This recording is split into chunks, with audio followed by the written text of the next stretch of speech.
اچھا یہ ناشتہ لو۔ حاشر کی سخت نگاہوں اور زینب کی خوفزدہ شکل سے انہیں اندازہ ہوا کہ ان کے درمیان کوئی جھگڑا ہوا ہے، مگر وہ نظر انداز کر گئیں۔ حاشر بیٹا، آج اسے کہیں باہر لے جانا تاکہ اس کی طبیعت ٹھیک ہو۔ دیکھو کیا حال کیا ہوا ہے اس نے اپنا۔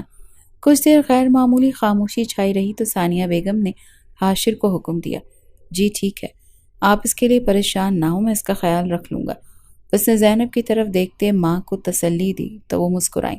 مجھے پتا ہے، لیکن یہ میری بہو ہے تو میرا بھی تو کچھ فرض بنتا ہے نا۔ انہوں نے ماحول کی کشیدگی کو کم کرنا چاہا تو زینب بھی مصنوعی مسکرا دی۔ ناشتے کے بعد وہ کمرے میں چلی گئی تاکہ کچھ دیر آرام کر سکے، مگر حاشر نے کمرے میں آتے اسے لیٹتے پایا تو وہ اپنا آرام بھول کر اٹھ بیٹھی۔ کیا ہوا؟ اسے یوں سہما ہوا دیکھ کر حاشر پوچھے بنا نہ رہ سکا۔ کچھ نہیں، میں بیڈ پر ہی لیٹی تھی، اس نے وضاحت دی تو حاشر آہستگی سے چلتا اس کے قریب آیا۔ مجھے پتہ نہیں کیوں اتنا غصہ آ گیا تھا، حالانکہ یہ کوئی بڑی بات نہیں، بس سو کر اٹھا اور تمہیں صوفے پر دیکھا تو دماغ نے کام کرنا چھوڑ دیا۔ I am sorry. غلطی پر اصرار کرنے کے بجائے اس نے معافی مانگی تو زینب کی آنکھیں پھر سے بھیگنے لگی۔ لیکن آپ مجھ سے نفرت تو کرتے ہیں نا، اور میں آپ کو زہر بھی لگتی ہوں، اس نے ہلکی سی آواز میں کہا تو حاشر نے اس کے گال پر ہاتھ رکھتے اس کے آنسوؤں کو اپنی پوروں میں جذب کیا۔ غصے میں کہہ دیا تھا، معاف کر دو پلیز۔ اس کی تکلیف پر دل نرم کرتے اس نے دوبارہ معافی مانگی۔ میں موہت کے پاس کبھی نہیں جاؤں گی، اور نہ ہی میرے دل میں اس کے لیے کوئی جذبہ باقی ہے۔ سب نے میرے کردار پر شک کیا ہے، لیکن آپ مجھ پر شک مت کریں، میں موہت کو بھول چکی ہوں۔ وہ اب باری باری حاشر کا حساب برابر کر رہی تھی۔ کتنا شرمندہ کرو گی؟ حاشر نے اس کے بالوں کو کانوں کے پیچھے اڑستے پوچھا تو وہ اس کی جسارت پر پریشان ہوتے دور ہوئی۔ مجھے نیند آ رہی ہے۔ فوراً بیڈ پر لیٹتے اس نے کمبل اوڑھا تو حاشر مسکرا دیا، یہ سونے کا کون سا وقت ہے؟ میں رات کو نہیں سوئی، اسی لیے مجھے نیند آ رہی ہے، اس نے جواب دیا تو حاشر نے کاندھے اچکا دیے۔ جب اس کی آنکھ کھلی تو اس نے وال کلاک پر نظر ڈالی جو شام کے 7 بجا رہے تھے۔ وہ یکدم گھبرا کر اٹھی تو سامنے صوفے پر حاشر کو کتاب پڑھتا دیکھ کر اپنے بال سیدھے کرتے فریش ہونے باتھ روم میں گھسی۔ آپ نے مجھے اٹھایا کیوں نہیں؟ میں پورا دن سوتی رہی ہوں۔ فریش ہو کر باہر نکلتے اس نے شکایت کی تو حاشر کتاب بند کرتے اس کی طرف متوجہ ہوا۔ میں نے سوچا کہ تمہیں سکون سے سونے دوں، پتہ نہیں کب سے تم نے نیند پوری نہیں کی تھی، اس نے مسکرا کر کہا تو زینب نے اداسی سے کھڑکی کی دوسری طرف پھیلے سیاہ آسمان کو دیکھا جس پر ستارے چمک رہے تھے۔ آپ پورا دن کیا کرتے رہے؟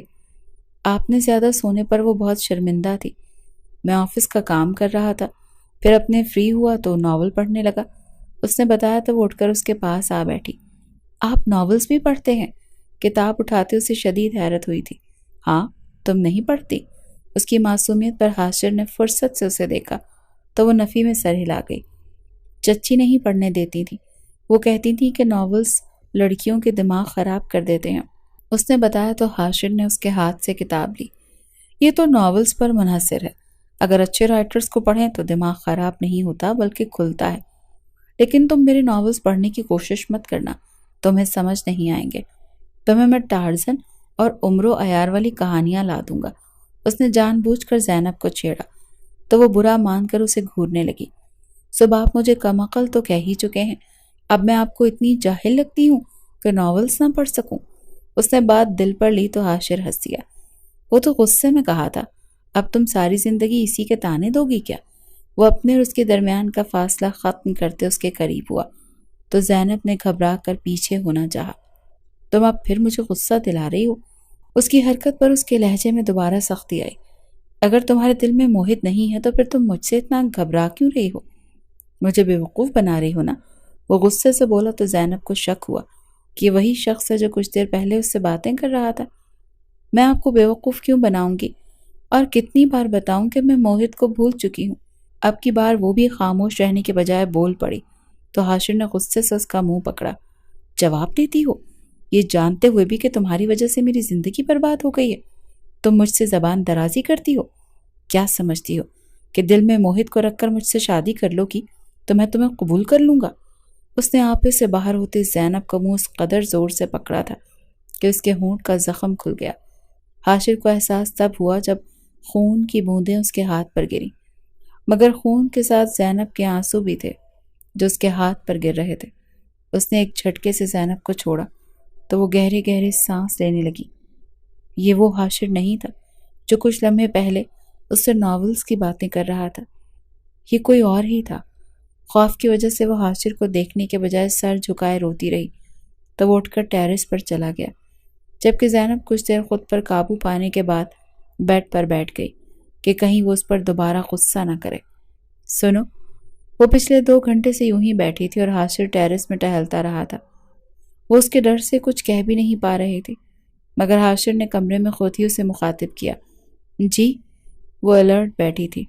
یہ زخم صاف کر لو، امی کی نظر پڑی تو خامخواہ سوال کریں گی۔ اس کے ہونٹ کو دیکھتے حاشر نے کہا۔ اچھا۔ وہ اس کے حکم کی تعمیل میں اٹھی۔ میں لگا دیتا ہوں۔ زینب نے الماری سے ٹیوب نکالی تو حاشر نے اس سے لیتے اسے بیڈ پر بٹھایا۔ وہ نم آنکھوں سے اس کے پل پل بدلتے رنگ دیکھتی رہی۔ زیادہ درد ہوا تھا؟ اس کے سفید چہرے پر اپنی انگلیوں کے سرخ نشان دیکھ کر اسے خود پر افسوس ہوا تھا۔ نہیں۔ اس کے غصے سے ڈر سے زینب نے نفی میں سر ہلایا تو حاشر نے نرمی سے اس کے ہونٹ پر دوا لگائی۔ بہت برا ہوں نا میں؟ وہ جیسے پوچھ رہا تھا۔ نہیں۔ زینب نے دوبارہ نفی کی تو حاشر نے اس کا ہاتھ پکڑ کر اس کا بازو دیکھا جس پر صبح دبوچے جانے کے نشان تھے۔ آدھا زخمی تمہاری چچی نے تمہیں کیا تھا اور آدھا میں نے کر دیا۔ میں یہ نہیں چاہتا تھا، بس موہت کا سوچ سوچ کر میرا خون کھولتا ہے اور میری سوچنے سمجھنے کی صلاحیت کھو بیٹھتا ہوں۔ اس نے نرمی سے زینب کا ہاتھ اپنے دل کے مقام پر رکھ کر وضاحت کی۔ چچی نے اتنا زخمی نہیں کیا تھا جتنا آپ نے کر دیا ہے، لیکن شاید میں اسی قابل ہوں کہ مجھ پر شک کیا جائے۔ پہلے وہ لوگ شک کرتے تھے اور اب آپ کر رہے ہیں۔ شاید میرے کردار میں کوئی جھول ہے جو ہر کوئی مجھ پر الزام لگا کر ظلم کرنے لگتا ہے۔ زینب نے درد کی انتہا پر پہنچتے نم آواز میں کہا، تمہارے کردار میں کوئی جھول نہیں ہے، لیکن دل پر تو انسان کا بس نہیں چلتا نا۔ تم 2 دن پہلے تک موہت سے محبت کرتی تھی اور اچانک تمہاری شادی مجھ سے ہو گئی، تو ہو سکتا ہے کہ تمہارے دل میں ابھی بھی اس کے لیے کوئی جذبہ ہو۔ حاشر نے اپنی مشکل بیان کی تو زینب طنزیہ مسکرائی۔ نفرت کے علاوہ اس کے لیے اب کوئی جذبہ نہیں۔ کیا مجھ پر یقین کر لیں یا پھر مجھے ایک ہی بار مار کر دفن کر دیں؟ اس نے کہا تو حاشر چند لمحے خاموشی سے اسے دیکھتا رہا اور پھر سونے کے لیے لیٹ گیا۔ زینب پورا دن سونے کی وجہ سے نیند اس کی آنکھوں سے کوسوں دور تھی، مگر حاشر بھی سو نہیں پا رہا تھا۔ آخر رات کے دوسرے پہر اس نے زینب کو پکارا تو اس نے کروٹ بدلتے حاشر کو دیکھا۔ جی؟ ادھر سر رکھو، اس نے اپنا بازو پھیلاتے کہا تو زینب نے اس بار اس کے غصے سے بچنے کے لیے اپنا سر اس کے بازو پر رکھ دیا۔ میں نے تمہیں بہت ہرٹ کیا ہے، میرا مقصد تمہیں تکلیف پہنچانا نہیں تھا، لیکن میں نے بہت غلط کیا ہے۔ اس کو اپنے قریب کرتے ہوئے اس کے بالوں میں ہاتھ پھیرنے لگا تو زینب اس کے پرفیوم کی خوشبو محسوس کرتے اس کے چہرے کو دیکھنے لگی جس پر ندامت تھی۔ آپ کو جلدی غصہ آ جاتا ہے، وہ صرف اتنا کہہ سکی۔ ہاں، میں عجیب سا ہوتا جا رہا ہوں، لیکن آئندہ اگر میں نے ایسا کیا تو تم میرے منہ پر تھپڑ مار کر مجھے ہوش دلا دینا، اس نے کہا تو زینب نے اس کے چہرے پر اپنا ہاتھ رکھا۔ جب آپ ایسی باتیں کرتے ہیں تو لگتا ہے کہ آپ کو صدیوں سے جانتی ہوں اور ڈر بھی نہیں لگتا آپ سے، لیکن جب آپ غصہ کرتے ہیں تو بہت اجنبی سے لگتے ہیں۔ آپ ہمیشہ ایسے کیوں نہیں رہ سکتے؟ اس کو اپنے ساتھ کا یقین دلانے کے لیے اس کے چہرے پر ہاتھ پھیرتے پوچھ رہی تھی۔ اب ایسا ہی رہوں گا، وعدہ، حاشر نے کہا تو وہ مسکرائی۔ جانتی ہوں کہ آپ ایموشنلی ڈسٹرب ہیں اور تھوڑے سے انسیکیور بھی، لیکن اس بات کا یقین کر لیں کہ میں صرف آپ کی ہوں اور آپ کے علاوہ میرے دل میں اور کوئی بھی نہیں ہے، اس نے کہتے ہوئے اپنا چہرہ اس کے سینے میں چھپا لیا۔ آپ جیسے بھی ہیں میرے ہیں اور صرف میرے ہی ہیں، اس نے کہا تو حاشر نے تیوری چڑھائی۔ جیسا بھی ہوں مطلب کبھی اتنے اچھے اور کبھی اتنے غصے والے، زینب نے چہرہ اٹھاتے کہا۔ تو وہ اس کے ہونٹوں کو دیکھ کر شرمندگی سے زمین میں دھس گیا۔ اب غصہ نہیں کروں گا، نرمی سے اس کے ہونٹ کو چھوتے اس نے وعدہ کیا تو زینب نے مسکرا کر آنکھیں بند کر لیں۔ اگلا پورا مہینہ سکون سے گزرا تھا۔ حاشر کے ساتھ رہ کر اسے اندازہ ہوا کہ وہ غصے کا تیز اور جذباتی ہے۔ وہ اکثر چھوٹی چھوٹی باتوں پر چیخ پڑتا تھا، مگر پھر غلطی کا احساس ہونے پر شرمندہ ہوتا۔ زینب کو اس کے رویے کی عادت پڑنے لگی تھی۔ اس رات امی ابو گھر نہیں تھے اور وہ دونوں ڈنر کے لیے باہر جا رہے تھے، اسی لیے زینب بہت فرصت سے تیار ہوئی تھی۔ پنک فراک میں وہ نظر لگ جانے کی حد تک حسین لگ رہی تھی۔ حاشر نے کمرے میں داخل ہوتے اسے دیکھا تو ٹرانس میں چلا گیا۔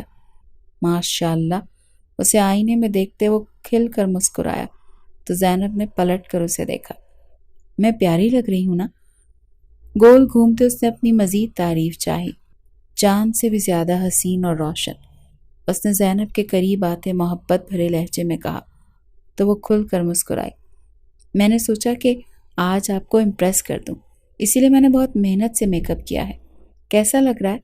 زینب مزید سراہے جانا چاہتی تھی، تبھی پرجوشی سے پوچھنے لگی تو حاشر نے اس کے ہاتھ تھام کر باری باری چومے۔ تمہیں مجھے متاثر کرنے کے لیے اس مادی چیزوں کی ضرورت نہیں ہے، تم ان کے بغیر بھی خوبصورت ہو، اور میرے لیے تو دنیا کی کوئی عورت تم سے زیادہ حسین نہیں۔ حاشر نے محبت سے چور لہجے میں کہا تو وہ سرشاری سے اسے دیکھنے لگی۔ اس شخص کی قربت میں وہ اپنے ماضی کی تلخیوں کو بھولنے لگی تھی۔ وہ اس کے سارے غموں کی دوا تھا۔ یہ بات میں آپ کی امی کو بتاؤں گی اس نے شرارت سے کہتے اپنا دوپٹہ حاشر کے چہرے پر لہرایا تو وہ بھی ہنس دیا۔ پھر انہی کے ساتھ ڈنر پر بھی چلی جانا۔ اس نے اپنی کلائی پر گھڑی باندھتے کہا۔ ہاں تو میں چلی بھی جاؤں گی، ویسے بھی اچھی بہو وہی ہوتی ہے جو ساس سے دوستی کر لے۔ اس نے عقل مندی کا بھرپور مظاہرہ کیا۔ وہ اچھی بیوی ہوتی ہے جو شوہر کی باتیں سب کو نہ بتائے۔ چلو اب دیر ہو رہی ہے۔ اس کے سر پر ہلکی سی چپت لگاتے وہ باہر نکلا تو زینب نے بھی اس کے قدموں کی پیروی کی، لیکن ابھی وہ لاؤنج میں پہنچے تھے کہ سامنے کھڑے شخص کو دیکھ کر وہ دونوں اپنی جگہ پر رک گئے۔ وہ موہت تھا جو پریشان چہرہ لیے دروازے پر کھڑا تھا۔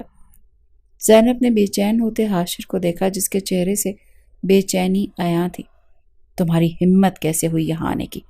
نکلو یہاں سے، کس نے اندر آنے دیا تمہیں؟ حاشر غصے سے اس کی طرف بڑھا۔ حاشر پلیز۔ زینب نے اسے روکنے کی کوشش کی مگر وہ موہت کا گریبان پکڑ چکا تھا۔ میں زینب سے معافی مانگنے آیا ہوں، مجھے معاف کر دو پلیز۔ میری ماں کے جھوٹے الزام کی وجہ سے تمہاری زندگی برباد ہو گئی۔ انہوں نے یہ سب ہماری منگنی توڑنے کے لیے کیا تھا، کیونکہ وہ اپنی بہن کی بیٹی سے میری شادی کروانا چاہتی تھی، مگر وہ بھول گئی تھی کہ کسی معصوم اور بے گناہ پر تہمت لگانے کا الزام کتنا بھیانک ہوتا ہے۔ موہت نے زینب کے سامنے اپنے ہاتھ جوڑے تو حاشر نے اسے دھکے دے کر چھوڑ دیا۔ تو حقیقت پتہ چل گئی تمہیں اپنی ماں کی، اتر گئی ماں کی محبت کی پٹی۔ وہ طنزیہ بولا تو موہت نے شرمندگی سے سر جھکا لیا۔ امی فوت ہو گئی ہیں، سر جھکائے ہی اس نے لڑکھڑاتی آواز میں کہا تو جہاں حاشر حیران ہوا وہیں زینب کے پیروں سے زمین نکلی۔ 2 ہفتے پہلے ان کا کار ایکسیڈنٹ ہوا، ڈرائیور تو اسی وقت فوت ہو گیا، لیکن امی 10 دن ہسپتال کے بستر پر تڑپتی رہیں۔ ان کا جسم بری طرح کچلا گیا تھا، ان کی آنکھیں ضائع ہو گئی تھیں مگر ان کی سانس بند نہیں ہوئی، اور 10 دن کی اذیت میں انہوں نے ہر لمحہ تمہارا نام پکارا ہے۔ وہ مشکل سے بول پاتی تھی مگر جب بھی بولتی تھی تمہارا نام لیتی تھی کہ زینب مجھے معاف کر دو تاکہ میری مشکل آسان ہو جائے۔ ان کی جان جیسے حلق میں اٹک گئی تھی، اور انہوں نے مجھے سب بتا دیا کہ کیسے انہوں نے تم دونوں کو کمرے میں بند کر کے تہمت لگائی۔ وہ بہت شرمندہ تھی زینب، اور آخری سانس تک وہ تمہاری منتظر رہی۔ موہت نے کانپتی آواز میں بتایا تو زینب کی آنکھوں سے آنسو بہنے لگے۔ وہ جیسی بھی تھی اس کی چچی تھی اور اس نے کئی سال چچی کے ساتھ گزارے تھے، پھر کیسے اسے دکھ نہ ہوتا۔ ان کی ڈیتھ کب ہوئی؟ حاشر نے پوچھا۔ کل رات۔ موہت اس سے نظریں بھی نہیں ملا پا رہا تھا۔ دوسروں کی بیٹیوں پر تہمت لگانے کا انجام ہمیشہ بھیانک ہوتا ہے، لیکن افسوس کہ جب تک انسان پر بیتتی نہیں ہے تب تک انسان سمجھ نہیں پاتا۔ خیر اللہ تمہاری امی کی مغفرت فرمائے، آمین۔ حاشر نے اس کی حالت کے پیش نظر سختی کرنے کے بجائے نرمی برتی۔ آمین، چلو میں تمہیں لینے آیا ہوں۔ موہت اب زینب سے مخاطب تھا۔ زینب نے یکدم حاشر کو دیکھا۔ کیوں؟ حاشر کے سخت تاثرات دیکھتے اس نے موہت سے پوچھا۔ کیونکہ میں شرمندہ ہوں اور تمہارے ساتھ نئی زندگی شروع کرنا چاہتا ہوں۔ تم جانتی ہو نا کہ میں نے تم سے کتنی محبت کی ہے۔ ہاں، وقتی طور پر میں امی کی باتوں میں ضرور آ گیا تھا، مگر جس دن سے تم گھر سے نکلی ہو میں سو نہیں پایا۔ کمزور مرد ہوں نا، تبھی ماں کی محبت میں حد سے بڑھ گیا اور تم پر یقین نہیں کیا، مگر میں آج بھی تم سے محبت کرتا ہوں۔ اسی لیے پلیز مجھے معاف کر کے میرے ساتھ چلو، یہاں رہنا تمہارے لیے مناسب نہیں ہے۔ وہ آسانی سے کہتا گیا جبکہ حاشر نے غصے سے اپنی مٹھیاں بھینچ لی۔ جس نے تمہیں میرے یہاں ہونے کا بتایا ہے، اس نے یہ نہیں بتایا کہ میں اور حاشر شادی کر چکے ہیں؟ زینب نے درستی سے پوچھا تو موہت نے بے یقین نظروں سے ان دونوں کو دیکھا۔ یہ تم کیا کہہ رہی ہو؟ تم میرے ساتھ ایسا کیسے کر سکتی ہو؟ ہمارا اتنے سالوں کا ساتھ تم نے اتنی جلدی بھلا دیا؟ تم تو کہتی تھی کہ تم میرے بغیر رہ نہیں سکتی، پھر تم کسی اور سے شادی کیسے کر سکتی ہو؟ موہت دکھ سے بولا تو حاشر مزید وہاں نہ رکا، بلکہ لمبے لمبے ڈگ بڑھتا کمرے میں چلا گیا۔ کیا بکواس کر رہے ہو؟ وہ سب پرانی باتیں تھیں، اب میں صرف حاشر سے محبت کرتی ہوں، اور اسی لیے یہ فضول باتیں مت کرو اور یہاں سے چلے جاؤ۔ شوہر کی ناراضگی پر اسے ڈر لگا تو وہ موہت پر چیخی۔ تم میرے علاوہ کسی سے محبت نہیں کر سکتی، یہ جھوٹ ہے۔ حاشر جیسا غصے کا تیز آدمی تمہیں ڈیزرو نہیں کرتا۔ تم مجھ سے خلا لے لو زینب، میں تمہیں بہت خوش رکھوں گا۔ موہت نے اس کے قریب آتے منت کی تو زینب نے چند قدم پیچھے ہوتے اس سے فاصلہ برقرار رکھا۔ اپنی بکواس بند کرو اور نکلو یہاں سے، تم میرے لیے کچھ نہیں ہو، میرا سب کچھ حاشر ہے، اسی لیے میرا پیچھا چھوڑ دو۔ خالدہ، باہر سے گارڈ کو بلواؤ تاکہ وہ اسے باہر نکالے۔ غصے سے کہتے اس نے ملازموں کو آواز دی تو موہت کی آنکھیں بھیگنے لگی۔ میری ماں مجھے چھوڑ کر چلی گئی اور اب تم بھی میرے ساتھ ایسا کر رہی ہو؟ کیا میرا قصور اتنا بڑا ہے کہ مجھے سب چھوڑ جائیں؟ وہ ٹوٹ کر بولا۔ کانوں کا کچا ہونا اور خود سے منسلک عورت پر اعتبار نہ کرنا ایک مرد کی سب سے بڑی کمزوری ہوتی ہے۔ جس عورت پر تمہیں اعتبار نہیں، جس کے کردار کی گواہی تم نہیں دے سکے، جس پر تم نے صرف ایک جھوٹ کی وجہ سے شک کیا، وہ اب بھی تمہیں نہ چھوڑے۔ چچی نے تو جو کیا سو کیا، مگر تم نے بہت بڑا ظلم کیا ہے۔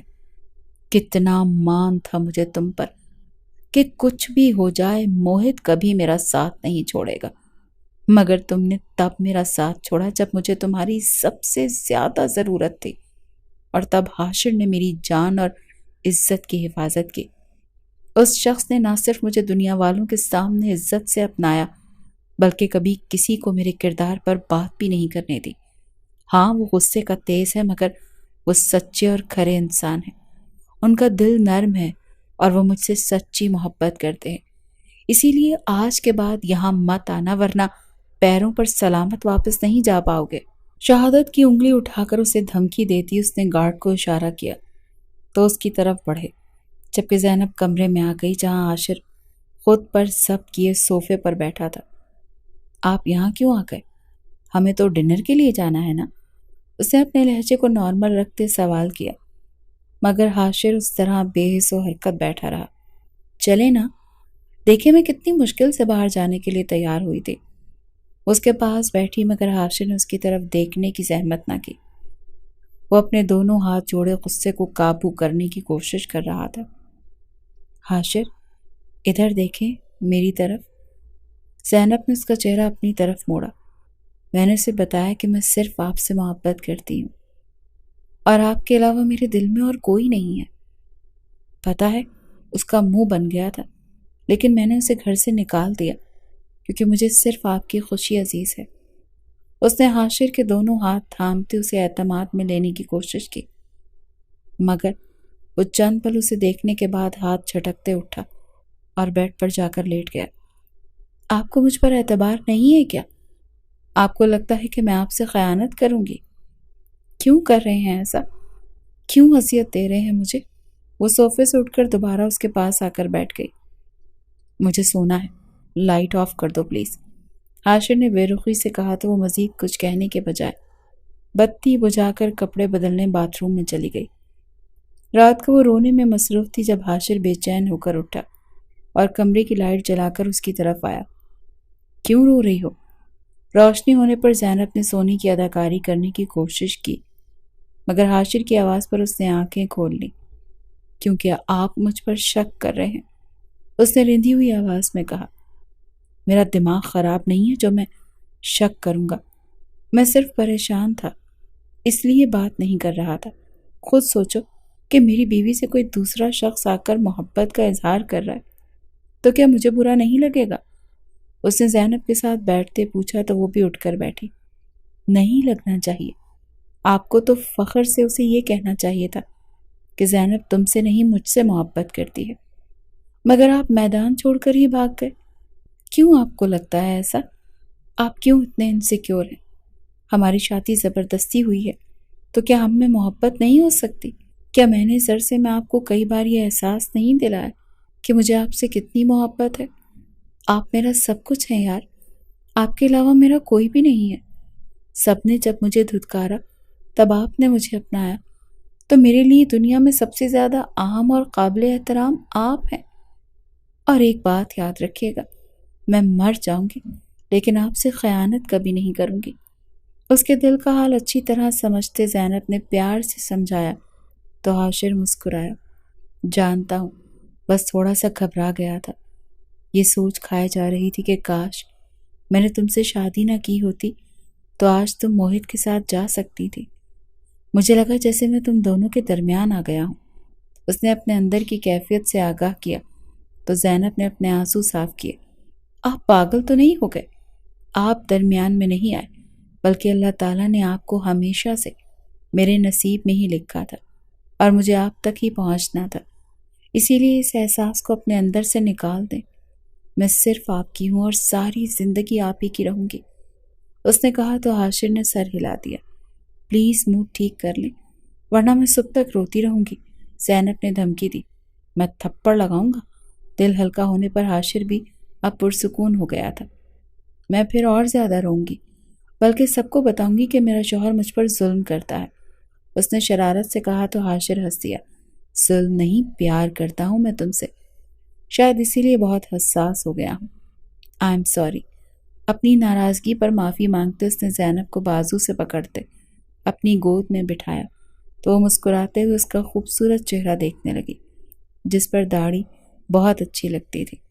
اس بار معاف کر رہی ہوں، لیکن اگلی بار خواہ ناراض ہوئے نا تو میں بھی ناراض ہو جاؤں گی، اس نے دھونس سے کہا تو حاشر نے اس کے چہرے سے بال پیچھے کرتے اس کے ماتھے پر بوسہ دیا۔ تم مجھ سے ناراض نہیں رہ سکتی۔ جو لڑکی میری خاموشی پر اتنا رو سکتی ہے وہ مجھ سے ناراض کیسے ہو سکتی ہے؟ اس کے لہجے میں عجیب اعتماد تھا۔ ہاں، اور آپ کو تو رونے والی لڑکیوں سے نفرت ہے نا؟ اس نے حاشر کو اس کی پرانی بات یاد دلائی۔ لیکن تم سے نہیں، تم تو روتے ہوئے اچھی خاصی حسین لگتی ہو۔ اس نے مسکراتے ہوئے زینب کے دائیں گال پر بوسہ دیا تو وہ شرما کر آنکھیں بند کر گئی۔ بہت برے ہیں آپ۔ ہاں بہت۔ اس کی بات پر مسکراتے حاشر نے اس کی گردن میں چہرہ چھپایا تاکہ سکون پا سکے۔ ہمارا ڈنر تو رہ ہی گیا، زینب نے افسردگی سے کہا تھا۔ کل لے جاؤں گا، میرے سر میں ہاتھ پھیرو اور سونے دو مجھے، اس نے فرمائش کی تو زینب مسکراتے ہوئے اس کے بالوں میں انگلیاں پھیرنے لگی۔ چچی کے ساتھ بہت برا ہوا، کاش وہ ہمارے ساتھ ایسا نہ کرتی تو شاید ان کے ساتھ بھی ایسا نہ ہوتا۔ کچھ دیر بعد زینب نے کہا تو حاشر اس سے الگ ہوا۔ کسی پر بدکاری کا الزام لگانا بہت بڑا گناہ ہے، کاش یہ بات سب کو سمجھ آ جائے کہ اس گناہ کی سزا آخرت کے علاوہ دنیا میں بھی ملتی ہے اور خاندان تباہ ہو جاتے ہیں۔ حاشر نے افسوس سے کہا تو زینب کا دل اداس ہوا۔ اللہ ان کی مغفرت کر دے، چلو اب سو جاؤ۔ حاشر نے اسے گود سے نکالا تو وہ منہ بسول کر سونے کے لیے لیٹ گئی۔ زہر لگ رہے ہیں آپ، حاشر کے مسکرانے پر وہ تک کر بولی تو حاشر نے اس کے ساتھ لیٹتے اسے اپنے حصار میں لیا۔ سو جاؤ۔ اس کو دیکھتے حاشر نے آنکھیں بند کی تو وہ بھی سکون سے آنکھیں بند کر گئی۔ ایک آخری بات کر لوں، کچھ دیر سونے کی کوشش کے باوجود زینب کو نیند نہ آئی تو اس نے پوچھا، مگر حاشر نے کوئی جواب نہ دیا۔ تو اس نے چہرہ موڑتے حاشر کو دیکھا جو سو چکا تھا۔ سونے کی جلدی ہے، بیوی سے بات کرنے کا تو شوق ہی نہیں ہے۔ منہ بسورتے اس نے حاشر کی طرف کروٹ لیتے اس کے چہرے کو دیکھا جو سوتے ہوئے بہت ہی معصوم لگ رہا تھا۔ محبت کا مطلب آپ نے مجھے سمجھایا ہے، بہت خوش نصیب ہوں میں جو مجھے آپ ملے۔ اس کو دیکھتے وہ بھی اب آہستہ آہستہ نیند کی آغوش میں جانے لگی، جبکہ آسمان پر چمکتے تارے آپس میں چہ مگویاں کرتے ان دونوں کی محبت پر نازاں تھے، جو برے اور اچھے وقت میں ایک دوسرے کے ساتھ کھڑے رہتے تھے۔ محبت کی جس سیڑھی پر ان دونوں نے نکاح کے وقت قدم رکھا تھا، آج وہ اس کی منزل کو پہنچ گئے تھے، اور ان کی محبت کی تکمیل پر سارا جہاں رقصاں تھا۔